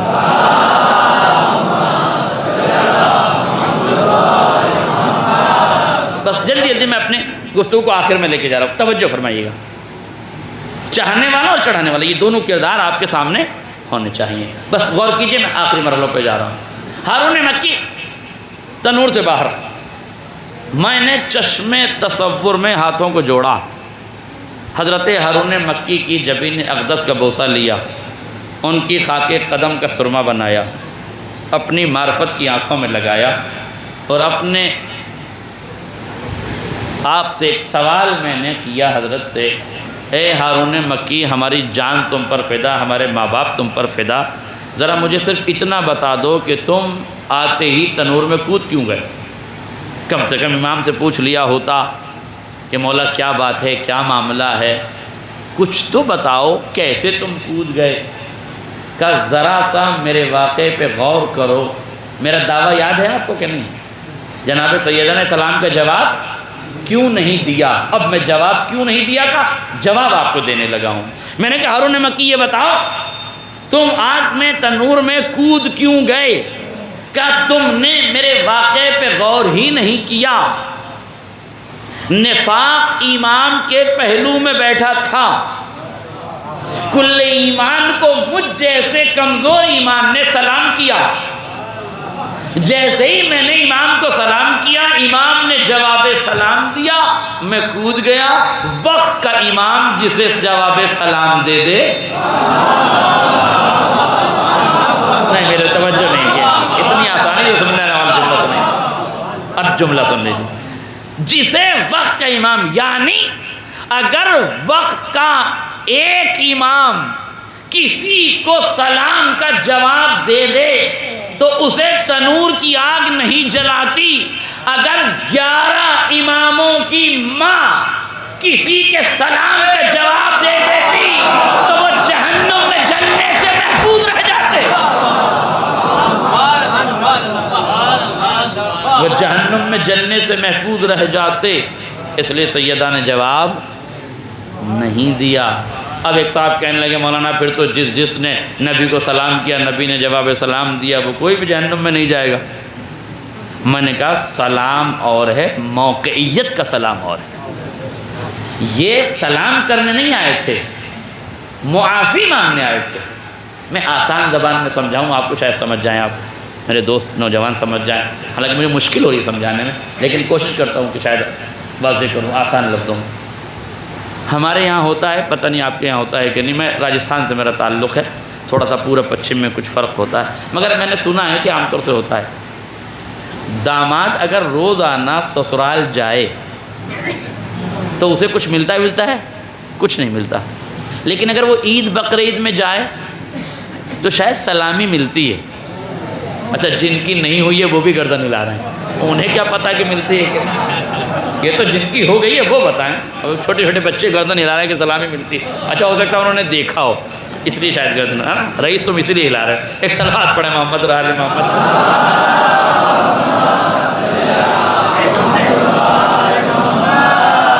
جن کو جان رہا ہوں کہ شکل سے کہ نہیں ہوئی ہوگی، کبھی کبھی شکل سے بھی پتہ چلتا ہے نا کہ آدمی شادی شدہ ہے کہ نہیں، کچھ حشاش بشاش چہرے ہوتے ہیں تو لگتا نہیں کہ ان کی ہوئی ہے۔ آج میرا جملہ واضح ہو جاتا۔ بہرکیف تو اگر روز آنا جائے تو اسے کچھ نہیں ملتا، مگر عید بقرعید میں جائے تو سلامی ملتی ہے کہ نہیں؟ اس کا مطلب یہ کہ ہر دن کے سلام کی حیثیت الگ ہے، موقعیت کے سلام کی کیفیت کچھ اور ہے۔ یہ لوگ سلامی لینے نہیں گئے تھے، معافی مانگنے گئے تھے۔ سلام کا جواب معافی کے برابر ہوتا، اس لیے سیدہ نے جواب نہیں دیا۔ دیکھیے ایک جملہ اور سن لیجیے، قانون یہ ہے توبہ کا، معافی کا، کہ اگر آپ 6 شرطیں مولانا نے نہج البلاغہ میں بتائی ہیں، 6 شرطیں ہیں توبہ کی، استغفار کی۔ کیا ہے ان میں سے؟ اگر فرض کیجئے کسی نے چوری کی ہے اور یہ چور چاہتا ہے کہ اللہ کی بارگاہ میں معافی مانگے، تو پہلی شرط یہ ہے کہ اسے چوری پر شرمندہ ہونا چاہیے کہ میں نے غلط کیا۔ دوسری شرط یہ ہے کہ یہ ارادہ کرے کہ آئندہ میں چوری نہیں کروں گا، اور تیسری شرط یہ کہ جو چرایا ہے اسے واپس کرے۔ یہ تھوڑی سارا چرا کے بیٹھ گئے ہے کنڈلی مار کے پھر توبہ توبہ کر رہا ہے، ہمیں کان پکڑ کے ساروں پہ ہاتھ مارنے سے توبہ تھوڑی ہوتی ہے۔ توبہ ہے شرمساری کا اظہار، توبہ کا مطلب ہے جو چرایا ہے اسے واپس کرنا۔ نہیں توجہ کر رہے آپ؟ جو چرایا ہے واپس کرے، آئندہ نہ چرائے گا یہ ارادہ کرے، اور اپنے کہیں شرمساری کا اظہار کرے۔ جو لوگ معافی مانگنے آئے تھے ایک ہاتھ میں ولایت کا لڈو لیے ہوئے تھے، ایک ہاتھ میں باغ فدق لیے ہوئے تھے، پھر معافی بھی مانگ رہے تھے۔ بھیا معافی مانگنا ہے، پہلے ولایت واپس کرو، پھر فدق واپس کرو، پھر معافی مانگو، تب سوچیں گے کہ معاف کرنا ہے یا نہیں، تب سوچیں گے کہ معافی دی جائے کہ نہیں دی جائے۔ مگر یہ تو قانون ہی نہیں ہے، عفو کا، درگزر کا، مانگنے کا، معافی کا، استغفار کا کوئی قانون ایسا نہیں ہے، بلکہ قانون یہ ہے کہ چیز واپس کی جائے، شرمساری کا اظہار کیا جائے، آئندہ نہ کرے گا یہ وعدہ کرے۔ کیا گیا وعدہ، دیا گیا جو لیا گیا تھا، کچھ نہیں دیا گیا، اس لیے سیدہ نے معاف نہیں کیا۔ پھر ایک جملہ کہنا چاہتا ہوں، بس آخری فقرے کی طرف لے کے جا رہا ہوں۔ مولا یا سیدہ شہزادی بی بی، آپ کے اس در سخاوت سے آج تک کوئی بھی خالی نہیں گیا، جو مانگنے آیا وہ اس در سے فیضیاب ہو کے گیا۔ مگر ایک جملہ یاد رکھیے گا، تاریخ یہ کہتی ہے کہ مانگنے والوں کی کوئی عزت نہیں ہوتی، مانگنے والوں کا کوئی نام نہیں ہوتا۔ آل محمد کے دروازے پر 3 دن 3 فقیر مانگنے آئے۔ مفسرین کی پوری جماعت سے پوچھو کہ ان کے نام کیا تھے، نہیں توجہ کرے آپ، پوری مفسرین کی برادری سے پوچھو کہ جو فقیر مسکین یسیر آئے ان کے نام کیا تھے، کسی مفسر کو نہیں معلوم کہ ان کے نام کیا تھے۔ مگر جس دروازے سے 5 روٹیاں دی گئی ہیں، مفسر کو اپنے باپ کا نام معلوم ہو یا نہ معلوم معلوم ہو، آل محمد کی سخاوت کی وجہ سے نام معلوم ہے۔ میں نے کیا عرض کر دیا آپ کے سامنے، آل محمد کے نام معلوم ہے۔ حد یہ ہے کہ اگر عصمتوں کے ساتھ کنیز نے بھی دان کیا ہے تو کنیز کا نام بھی مورخ کو معلوم ہے۔ 5 دینے والے ہیں، 3 مانگنے والے ہیں۔ قرآن میں دونوں کا تذکرہ ہے، پر نام مفسرین کو دینے والوں کے معلوم ہیں، لینے والوں کے نہیں معلوم۔ پروردگار ایسا کیوں ہے کہ یہی تو دنیا کو بتانا چاہتا ہوں، مانگنے والوں کے نام نہیں ہوتے، دینے والوں کے نام ہوتے۔ مانگنے والوں کے نام نہیں ہوتے، دینے والوں کے نام ہوتے ہیں۔ اگر اپنی عزتیں بچانا چاہتے ہو تو مانگنے والے نہ بنو، دینے والے بن جاؤ۔ اگر اپنی عزتیں بچانا چاہتے ہو، آل محمد دینے والوں میں سے ہیں، مانگنے والوں میں سے نہیں۔ کوئی آیا آل محمد کے دروازے پر مانگنے کے لیے؟ اور یاد رکھیے گا، بندہ جب بندے سے مانگتا ہے تو ذلیل ہوتا ہے۔ یاد رکھیے گا، بندہ بندے سے مانگتا ہے۔ آپ کسی کو فون کیجئے مجھے پیسے چاہیے، وہ ایک دفعہ پیسے ڈال دے گا، دوسری دفعہ پیسے ڈال دے گا، تیسری دفعہ آپ کا فون اٹھائے گا؟ نہیں اٹھائے گا۔ میسج پڑھے گا؟ نہیں پڑھے گا۔ جس گلی سے آپ گزریں گے وہ گلی سے گزرنا چھوڑ دے گا۔ آپ کو فون کا جواب دینا، آپ کو بدنام الگ کرے گا۔ پیسے دے گا کم، بتائے گا زیادہ، دے گا کم، بدنامی کرے گا زیادہ، برائی کرے گا زیادہ۔ پورے علاقے کو 4 لوگوں کی وجہ سے بدنام کر دیا جائے گا۔ پورا علاقہ تھوڑی مانگتا ہے، 4 لوگ ہیں جو چوری کا دھندا کرتے ہیں، مگر سارے علاقے کو چور کہا جاتا ہے۔ کیوں؟ اس لیے کہ ایک ہی مچھلی تو تالاب کو گندا کرتی ہے۔ اس لیے یاد رکھیے گا، جب بندہ بندے سے مانگتا ہے ذلیل ہوتا ہے، رسوا ہوتا ہے۔ خدا نے یہی تو کہا ہے، انتم فقراء الی اللہ، تم فقیر ہو مگر غیر کے فقیر نہیں ہو، میرے فقیر ہو۔ قسم خدا کی، فقیر کہہ کے خدا نے بے عزتی کی تھی، اپنا فقیر کہہ کے عزتوں میں اضافہ کر دیا۔ میرے تو غور کیجئے، تمہیں در بدر مانگنے کی ضرورت نہیں ہے۔ اگر مانگنا ہے تو خدا سے مانگو، اس لیے کہ اس نے وعدہ کیا ہے، تم 1 مہینے میں 5 بار ایک آدمی سے مانگتے ہو، 2 بار دیتا ہے، 3 بار ذلیل کرتا ہے۔ اس خدا نے کہا تو 1 دن میں 5 بار میری بارگاہ میں آ کے مجھ سے مانگ۔ 1 دن میں 5 بار میرے پاس آ، مجھ سے مانگ۔ ادعونی استجب لکم، تم دعا کرو میں قبول کروں گا۔ ایک جملہ یاد رکھیے گا، خدا نے کسی عمل کی قبولیت کی ضمانت نہیں لی ہے۔ علماء بیٹھے ہیں، بتائیں مجھے کہیں قرآن میں لکھا ہے نماز پڑھو میں قبول کروں گا، روزہ رکھو میں قبول کروں گا، حج کرو میں قبول کروں گا، زکوٰۃ دو میں قبول کروں گا۔ حج تو 7 لاکھ میں ہو رہا ہے آج کل، مگر خدا نے کوئی گارنٹی نہیں لی کہ 7-8 لاکھ خرچ کر کے جاؤ تو میں قبول کر لوں گا۔ روزہ دن بھر شدت کی گرمی میں پیاسے رہنے کا نام ہے، 5 وقت دوڑ دوڑ کے مسجد میں جانے کا نام ہے۔ کسی عمل کو خدا نے کہا ہے کہ میں قبول کر لوں گا؟ نہیں کہا نا۔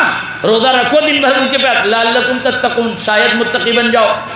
نماز پڑھو شاید قبول ہو جائے، روزہ رکھو شاید قبول ہو جائے، حج کرو شاید قبول ہو جائے۔ جو غور کیجئے گا، کسی عمل کی قبولیت کی ضمانت خدا نے نہیں لی ہے سوائے دعا کے۔ تم دعا کرو ہم قبول کریں گے۔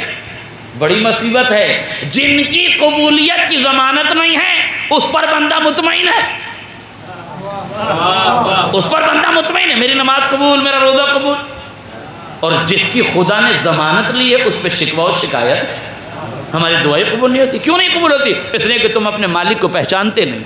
ہر دروازے پہ دستک دیتے ہو، نہیں جاتے ہو تو مالک سے مانگنے نہیں جاتے، اور پہچانو مالک کو۔ ایک آدمی نماز صبح پڑھ کے نکلا، ظاہر ہے عید کے بعد کتنے لوگ مسجد میں جاتے ہیں نماز صبح پڑھنے کے لیے، تو جب عید کے بعد نماز مسجد میں گیا، دیکھا کوئی بھی نماز صبح میں نہیں ہے، میں اکیلا ہوں، میرا ایمان تو بڑا تازہ ہے، میں اللہ کا پسندیدہ بندہ ہوں، یہ کہہ کے تھوڑی دور چلا تھا اور اکیلے مارننگ واک کرتا ہوا صبح سوچتا ہوا جا رہا تھا کہ اللہ نے مجھے نماز کی توفیق دی ہے، میں اللہ کا خود نصیب بندہ ہوں۔ تھوڑی دور آگے بڑھ کے دیکھا کہ 4-5 لوگ ہیں، ایک گائے کو گاڑی میں بٹھا رہے ہیں، ہے نا، ٹرولے میں بٹھا رہے ہیں، وہ چڑھ نہیں رہی گائے، گاڑی میں چڑھ نہیں رہی ہے۔ اس نے پوچھا کہ بھئی کیا بات ہے؟ کہا صاحب یہ گائے ہے چڑھ نہیں رہی ہے۔ تو آپ نمازی پرہیزگار آدمی ہیں، تھوڑا سا ہاتھ لگا دیجئے۔ انہیں تو بڑا خیال تھا کہ میں تو اللہ کا پسندیدہ بندہ ہوں، ابھی آیا ہوں نماز پڑھ کے، کوئی نہیں تھا مسجد میں اکیلا ہی اللہ کا اکیلا بندہ تھا، اپنے مالک کو پہچانتا ہوں، لہذا میں چلو۔ انہیں آہستہ سے بڑے پیار سے گائے کے کمر پہ ہاتھ رکھا۔ ان کا ہاتھ رکھنا تھا کہ گائے فوراً، اب تو اور مزہ آ گیا، اب اور پھولے سما رہے تھے۔ گھر پہنچے، جیسے ہی گھر پہنچے تو دیکھا امی منہ لٹکا کے بیٹھی ہوئی۔ پوچھا معذر گرامی آپ کا نمازی بیٹا اتنی دور سے تشریف لا رہا ہے، آپ منہ لٹکا کے بیٹھی ہیں؟ کہا نمازی بیٹے گھر کے باہر جو گائے بندھی تھی اپنی، وہ چور چرا کے لے گئے۔ ہائے میرا جملہ باتیں رہا، وہ چور چرا کے لے گئے۔ اب خیال آیا کہ وہ چڑھ اس لیے نہیں رہی تھی کہ ہمارا مال تھی، لیکن جیسے ہی مالک کا ہاتھ اسے محسوس ہوا، اس نے کہا مالک تو خود چاہتا ہے کہ میں جاؤں۔ کبھی افسوس مننے لگا، افسوس ہے میری عقل پر، میری عقل تو گائے سے بھی کم ہے۔ ارے وہ تو مالک کو پہچانتی ہے، پر میں اپنے مالک کو کب پہچانوں؟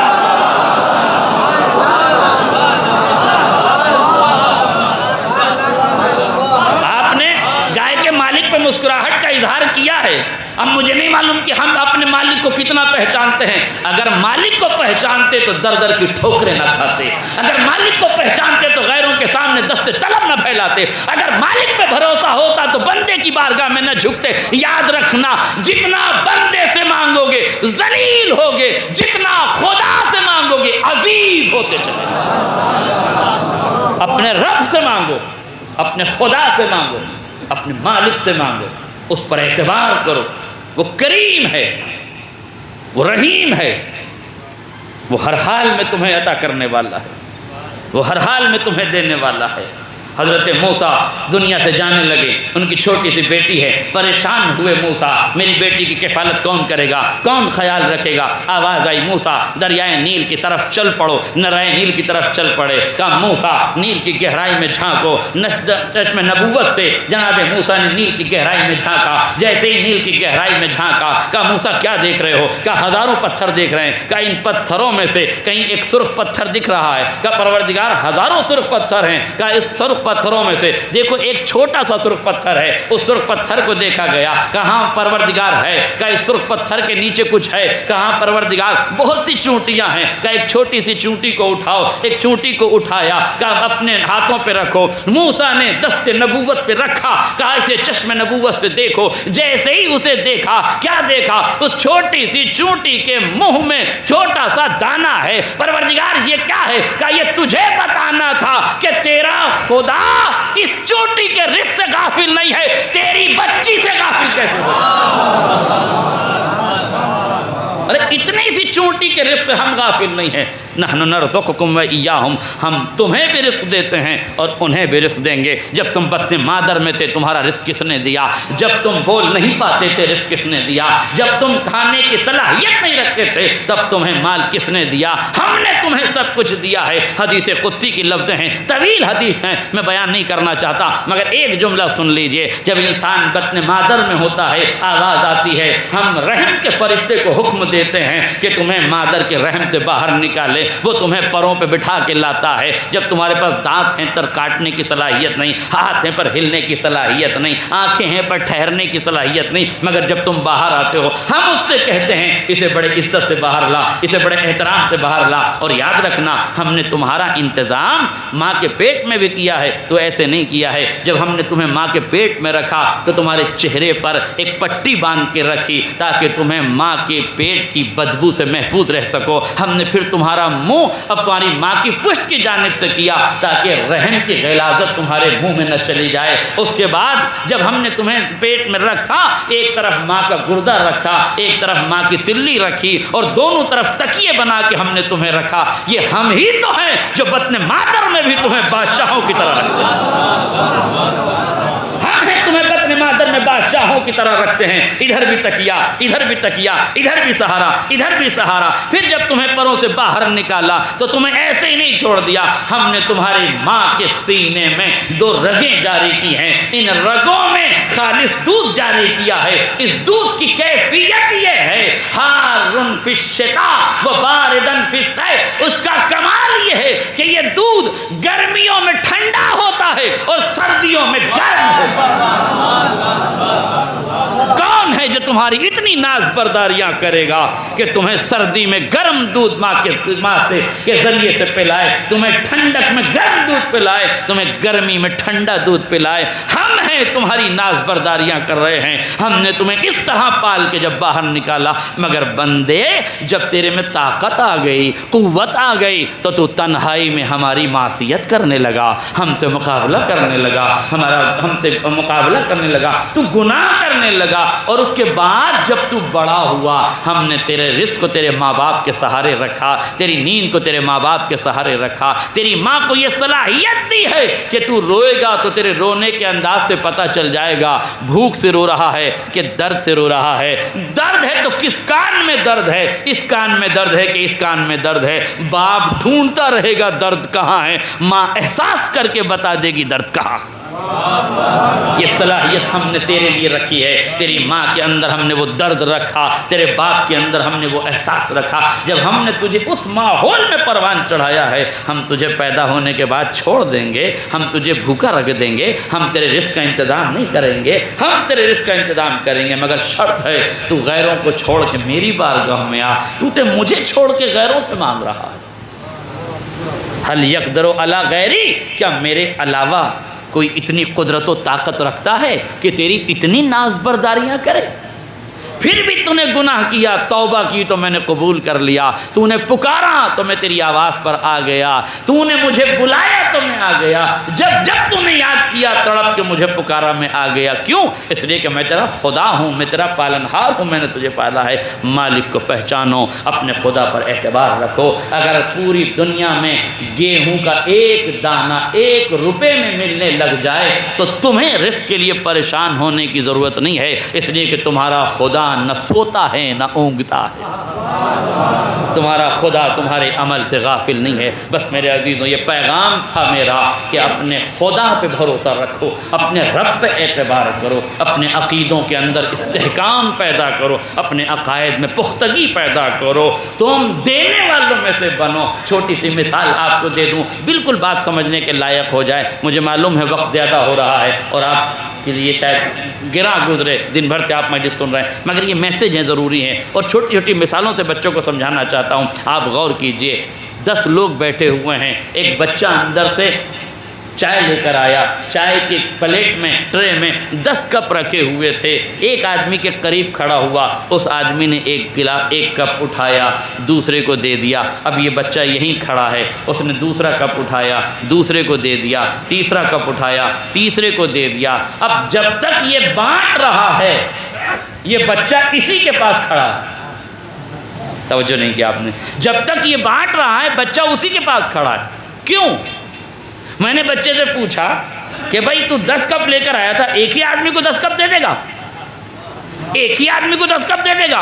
کہا مولانا جب تک وہ خود نہ لے میں آگے نہیں بڑھوں گا۔ آئے میرا جملہ واضح ہو جائے، جب تک وہ خود نہ لے میں آگے نہیں، مطلب کہ وہ لے کہاں رہا ہے؟ اٹھاتا ہے دوسرے کو دے دیتا ہے، اٹھاتا ہے دوسرے کو دے دیتا ہے، اٹھاتا ہے دوسرے کو دیتا ہے۔ کہا جب تک یہ نہ لے گا میں اس کے پاس سے ہٹوں گا نہیں۔ میں نے کہا 10 کپ ختم ہو گئے اور اس کو نہ ملا، کہا میں دوسرے کپ لاؤں گا، پھر اسے کھڑا کروں گا، اسی کے پاس کھڑا ہوں گا، یہ بانٹتا رہے گا۔ یہ قانون تمہیں بتایا جا رہا ہے، جب تمہیں ملے تو بانٹنے پہ لگ جاؤ، مانگنے پہ نہ لگو، لینے پہ نہ لگو، دینے پہ لگو، بانٹنے پہ لگو۔ صاف سی مثال ہے، بالکل سامنے کی مثال ہے۔ تو جب ایک چھوٹے سے بچے میں اتنا شعور ہے کہ وہ تمہیں عطا کرے تو تم دوسرے کو عطا کر دو، تو جب تک تم اپنی ضرورت پوری نہ کر لو گے وہ تمہارے پاس سے نہیں ہٹے گا۔ کیا تمہارا خالق ایسا نہیں ہے؟ وہ بھی تمہیں ایسے ہی عطا کرتا ہے، یہ دیکھنے کے لیے کہ تم دوسرے کو دیتے ہو کہ نہیں۔ اگر تم دوسروں کو بانٹتے رہو گے خدا تمہارے رزق میں برکتیں پیدا کرتا رہے گا، تمہیں دیتا رہے گا۔ اس لیے یاد رکھنا، معصوم سے کسی نے کہا تھا کہ مولا آپ راہ خدا میں اتنا کیوں خرچ کرتے ہیں؟ مولا فرماتے ہیں خدا نے مجھے دینے کی عادت بنائی ہے، میں نے اپنے دوستوں کو دینے کی عادت بنائی ہے۔ جس دن میں نے عادت روک لی وہ بھی عادت روک لے گا، اور اگر اس نے اپنی عادت روک لی تو میرا جینا مشکل ہو جائے گا۔ اس لیے خدا کو پہچانو، اس لیے کہ خدا کی رضا اگر آپ کو سمجھنا ہے تو پھر آل محمد کی رضا سے کام لو، آل محمد کو پہچانو۔ بس میں نے گفتگو تمام کر دی۔ جناب سیدہ نے جواب سلام نہیں دیا۔ ہاتھوں کو جوڑ کے کہوں گا بی بی سیدہ انہیں سلام کا جواب آپ نے نہیں دیا، انہیں معافی دے دیجئے۔ اس دروازے سے چاند چاندنی لے گیا، سورج ضیائیں لے گیا، کائنات کی ہر شے اس دروازے سے کچھ نہ کچھ لے گئی ہے۔ اگر یہ دو فقیر ان کے کاسے گدائی میں معذرت کے 2 پھول ڈال دیے جائیں گے تو گلشن زہرا میں کون سی کمی واقع ہو جائے گی؟ انہیں معاف کر دیجئے۔ عجب نہیں سیدہ کی آواز آئے، میرا دروازہ خالی سخاوت کا دروازہ نہیں ہے، یہ عدالت کی دہلیز ہے، یہ عدالت کا دروازہ ہے۔ آج اگر میں نے 2 ظالموں کو معاف کر دیا، کل شمر آئے گا، پھر خولی آئے گا، پھر ابن زیاد آئے گا، پھر ابن ملجم آئے گا، ظالم آتے رہیں گے، مظلوموں کی آہوں کا خاتمہ ہوتا رہے گا، مظلوموں کی آہوں کا خاتمہ ہوتا رہے گا۔ اس لیے مظلوموں کی آہوں کا خاتمہ نہ ہو جائے۔ جتنے ظلم کیے ہیں یہ ظلم ان کو آخرت انجام تک پہنچا دیں۔ کون سا ظلم کیا ہے؟ اللہ اللہ، در فاطمہ پر کتنے مظالم ڈھائے گئے ہیں، سن سکتے ہیں تو سنو۔ علامہ محقق اصفہانی اپنے دور کے بہت بڑے مرجع عالی قدر فرماتے ہیں اِنَّا حَدِيثَ الْبَابِ ذُو شُجُونٍ مِمَّا جَنَتْ بِهِ يَدُ الْخُونِ اِنَّا حَدِيثَ الْبَابِ ذُو شُجُونٍ مِمَّا جَنَتْ بِهِ يَدُ الْخُونِ۔ ارے ما اصابها من المصاب مفتاح باب حدیث الباب، کوئی مصیبت کائنات کی ایسی نہیں ہے جو دروازے حضرت زہرا پہ آ کے نہ کھڑی ہو گئی ہو۔ مصیبت کی باتیں، دروازے کی باتیں دل کو توڑ دینے والی باتیں ہیں۔ جب جنایت کار ہاتھوں نے دروازے پہ آ کے دستک دی، فاطمہ گھر کا دروازہ کھولو ورنہ ہم گھر کو آگ لگا دیں۔ سیدہ نے فرمایا کیا اس گھر کو آگ لگا دو گے جس میں حسن و حسین رسول کے چھوٹے چھوٹے بچے ہیں؟ کہنے والے نے کہا وَإِن كَانَا، ہاں ہوتے ہیں تو ہوا کریں، ہم گھر میں آگ لگا دیں گے۔ یہ کہہ کے ایک شقی نے دروازے پر آگ لگائی، دوسرے شقی نے دروازے پر ایک لات ماری، دروازے پہ ٹھوکر کا مارنا تھا۔ سیدہ در و دیوار کے درمیان آ گئی۔ روایت کہتی ہے جیسے ہی کسی نے دروازے پہ ٹھوکر ماری نا، الباب والجدار والدماء شہود صدق ما بہ الخفا، دروازہ، دیوار اور در و دیوار کے درمیان فاطمہ کی ٹوٹی ہوئی پسلیوں کا لہو ایک ایسا گواہ ہے جسے مٹایا نہیں جا سکتا۔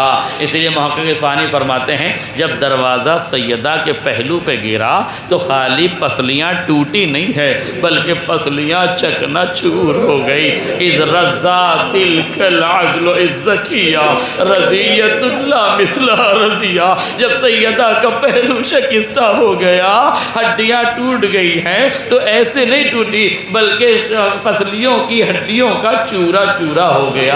عزیزوں میں نے ختم کر دی دعا۔ رضا کا لفظ مقاتل میں 3 جگہ ملتا ہے۔ سب سے پہلا لفظ سیدہ کے لیے جن کی عمر 18 برس کی تھی، 18 برس کی عمر میں فاطمہ زہرا کی پسلیاں توڑی گئی اور رضا کا لفظ ہے یعنی ہڈیوں کا چورا کر دیا گیا۔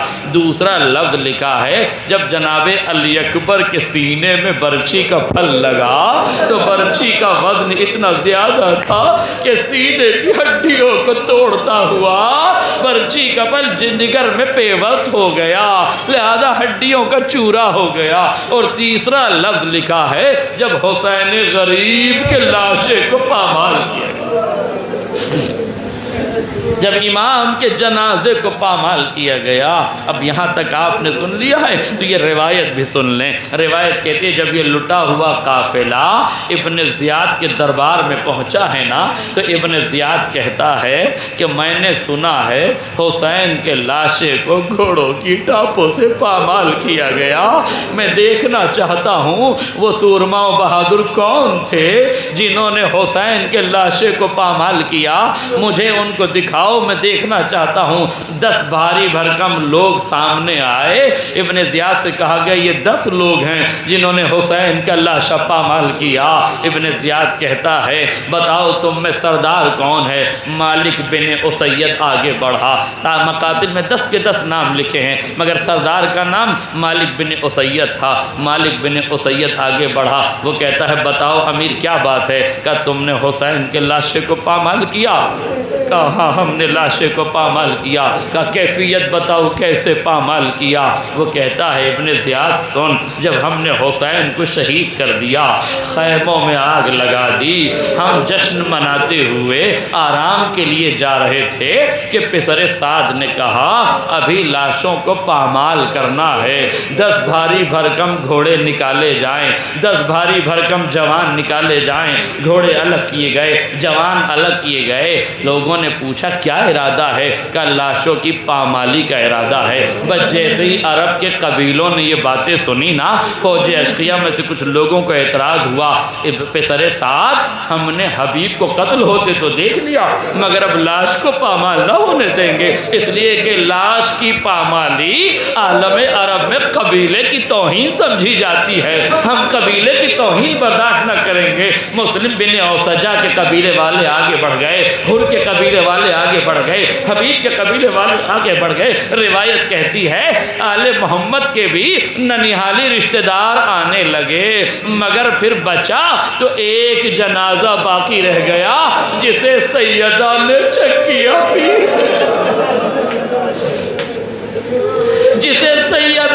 چکیا پیس کے پالا تھا، بس حسین مظلوم کا جنازہ رہ گیا۔ روایت کہتی ہے ابن زیاد کہتا پھر تم نے کیا کیا؟ کہا ہم نے حسین کے جنازے کو بیچ میں رکھا۔ کہا کیسے پامال کیا؟ وہ کہتا ہے نحنو رززنا صدر الحسین بعد الظہر، ہم نے پہلے حسین کو سینے کے بل لٹایا اور حسین کی کمر پہ گھوڑوں کو دوڑانا شروع کیا۔ جب ہم نے حسین کی کمر کی ہڈیوں کو چورا چورا کر دیا، ہم نے اپنے گھوڑوں کو روکا، ایک بندے کو حکم دیا جا حسین کا لاشا سیدھا کر دے۔ بندہ اترا، حسین کا لاشا سیدھا کیا۔ اب ہم نے حسین کے سینے پہ گھوڑے دوڑانا شروع کیے اور سینے کی ہڈیوں کو پامال کیا۔ امام فرماتے ہیں زیارت ناحیہ میں سلام اس جد مظلوم پر، ارے جس کو گھوڑوں کی ٹانگوں سے اس طرح پامال کیا کہ داہنی پسلیاں بائیں طرف آ گئی، بائیں پسلیاں داہنی طرف آ گئی۔ جزاکم ربکم خیر الجزا۔ خدا ان لونے والی آوازوں پر رحمتیں نازل کرے، یہ مجلسیں ہر سال اسی طریقے سے آباد رہیں۔ جن جن مومنین نے ان مجلسوں میں شرکت کی ہے پروردگار انہیں خالی ہاتھ نہ پلٹانا، یہ تیرے حسین کے عزادار ہیں، ان کے آنسوؤں کو رومال سیدہ میں جگہ دینا، پروردگار ان کی تمناؤں کو پوری کرنا، مالک انہیں اتنا دینا کہ یہ کسی کے دنیا میں محتاج نہ رہیں، کریم پروردگار ان پہ کرم کرنا، ذکر حسین کے صدقے میں انہیں آباد رکھنا۔ بس آخری فقرہ سن لو، میں نے گفتگو تمام کر دیا۔ خدا تمہاری 3 دن کی یہ عزا قبول کر لے، یہ محبتیں آپ کی قبول ہو جائیں، یہ آنسو آپ کے بارگاہ عالمیان میں قبول ہو جائیں۔ بس آخری فقرہ سنیے، جب حسین کے سینے کی ہڈیوں کو توڑ دیا گیا، جب حسین کی کمر کی ہڈیوں کو توڑ دیا گیا، جب داہنی پسلیاں بائیں طرف، بائیں پسلیاں داہنی طرف آ گئی، ابن زیاد کہتا ہے